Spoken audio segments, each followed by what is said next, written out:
Valentine's day అసలు నిజమైన ప్రేమ అంటే ఏంటి? పార్కుల చుట్టూ తిరగటమా లేదా ఐస్ క్రీమ్ మూతికి పూసి నాకటమా? ఈ వ్యాలంటైన్స్ డే రోజున ప్రేమికులు తమకు నచ్చినట్టుగా గడుపుతూ ఉంటారు. కానీ నిజమైన ప్రేమ అనేది ఎప్పుడు తెలుస్తుంది? ఈ ప్రేమికుల గురించి పక్కన పెట్టండి. ప్రేమలో ఉన్నప్పుడు మాత్రం ఏమీ తెలియదు, పెళ్ళైన తర్వాత మాత్రం తెలుస్తోంది. రెండు మనసులు, రెండు శరీరాలు కలిస్తే ప్రేమ కాదు, రెండు జీవితాలు కలవాలి. అంటే ఒకరి ఆలోచనలకు ఒకరు గౌరవం ఇవ్వడం, ఒకరి మనస్సరికి మరొకరు ప్రవర్తించటం, అలా ఇల్లే ప్రేమాలయం చేసుకుంటే ప్రేమికులే కాదు, పెళ్ళైన తర్వాత ఎవరైనా నిజమైన లవ్ ని ఆస్వాదిస్తారు. మనం రోమియో జూలియట్ నుంచి షాజహాన్ ముంతాజ్ వరకు ఎన్నో కథల గురించి విన్నాం. కానీ ఇప్పుడు నిజమైన జీవిత ప్రేమ కథను చూద్దాం. ఇది చరిత్రల్లో నవలల్లో రాసింది కాదు, వారి ప్రేమకు సాక్ష్యంగా ఉన్న కుటుంబ సభ్యులు రాసిన నిజమైన ఇష్క్ కథ.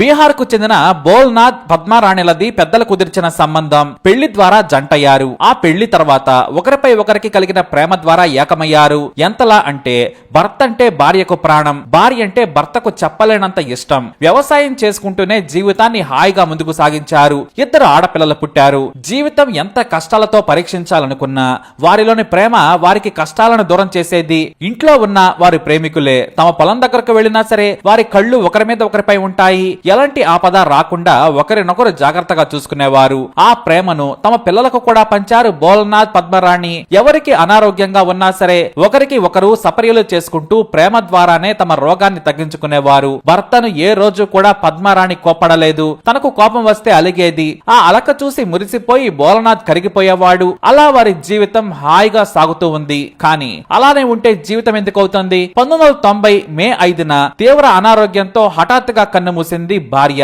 అంతే, బోలనాథ్ కుప్పకూలిపోయాడు.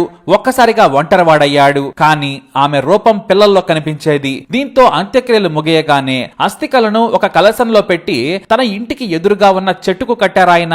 ప్రతిరోజు లేవగానే ఆ కలశాన్ని చూసి చేతులెత్తి మొక్కి భార్యకు ప్రార్థిస్తారు. పెళ్లి రోజున వంగి తన ప్రియమైన భార్యకు దండం పెట్టి పిల్లలను నన్ను దీవించమని అడుగుతారు. ఇక చెట్టుకు ఉన్న కలశం చుట్టూ ప్రతి 2-3 నెలలకు ఒకసారి కొత్త గుడ్డ చుట్టి భద్రంగా ఉంచుకుంటారాయన. ఇలా ఒకటి కాదు, రెండు కాదు, 32 ఏళ్లు తన భార్య కలశాన్ని చూడకుండా ఏనాడు కూడా ఉండలేదు. ఏదో ఊరికెళ్లిన సమయంలో తప్ప.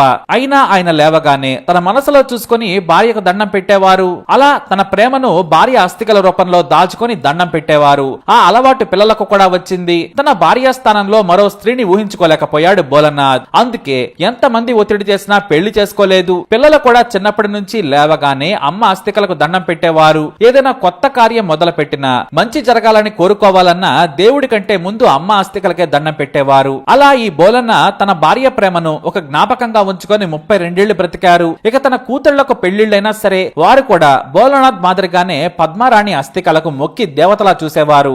ఆమె చనిపోయినా కుటుంబం ఎంత చల్లగా ఉందంటే కారణం పద్మారాణి దీవెనలే అనుకుంటారు. అయితే జూన్ 24, 2022న బోలనాథ్ అనారోగ్యంతో చనిపోయారు. చనిపోయే ముందు కుటుంబ సభ్యులందరికీ ఓ మాట చెప్పారు. తన మృతదేహంపై తన భార్య పద్మారాణి అస్థికలు పోసి అంత్యక్రియలు చేయండి. అలా అయితేనే నేను నా భార్య దగ్గరకు వెళతాను. మళ్ళీ మేము స్వర్గంలో ఒకటవుతాం. నా ఈ కోరికను తీర్చి నా పద్మ దగ్గరకు పంపమని కుటుంబ సభ్యులను కోరారాయన.